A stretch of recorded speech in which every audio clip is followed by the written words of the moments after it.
Welcome to Credit Unit 2. This credit unit is all about people.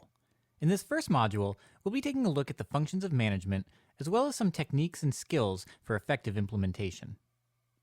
Management has four primary functions: planning, organizing, directing, and controlling. People may use different words or categorize things a little differently when discussing the roles of management, but the general ideas stay the same. The first function is planning. This is all about developing company strategies. It starts with establishing your company's mission statement and core values, and then assessing your current situation. Once you know where you stand, you can figure out the big picture goals and then formulate what steps need to be taken to achieve them. Your broad strategic plan will get broken down into more specific tactical plans, and those tactical plans will get further broken down into precise operational plans. Think of it like sailing a ship.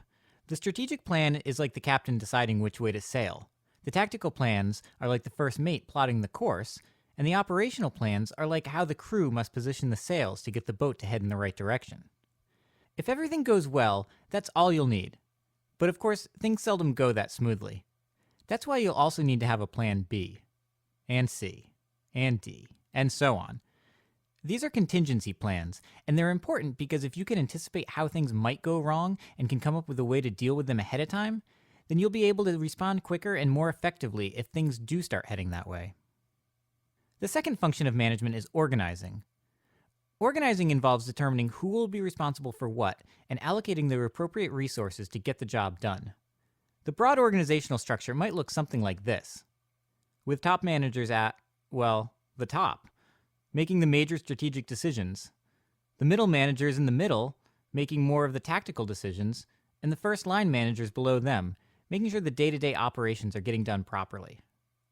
There are any number of ways a company might choose to organize, but traditionally the vertical lines show us the chain of command, with everyone having one manager above them to report to and take orders from, and any number of people below them to oversee and be responsible for. The third function of management is directing, or leading. This aspect is all about providing direction and motivation to those who work for you. In this section, we'll talk about different leadership styles, which range from the very authoritarian, autocratic style to the more inclusive democratic style to the very hands-off, laissez-faire style. We'll also discuss transactional leaders versus transformational leaders. The first using a very cut and dried, do this, get that approach, and the latter using more of a mentoring approach to help cultivate and develop potential for the future. The fourth function of management is controlling. Simply put, controlling is the process of comparing the original plan to how things are actually going, then determining the most likely cause for any discrepancy, and taking corrective action if needed. Finally, we'll end the module by looking at some of the most important managerial skills, including technical, interpersonal, conceptual, communication, time management, and decision-making skills.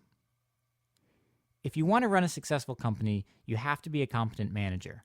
So let's get started on this module and take a look at this topic a bit more in depth. Created using Powtoon.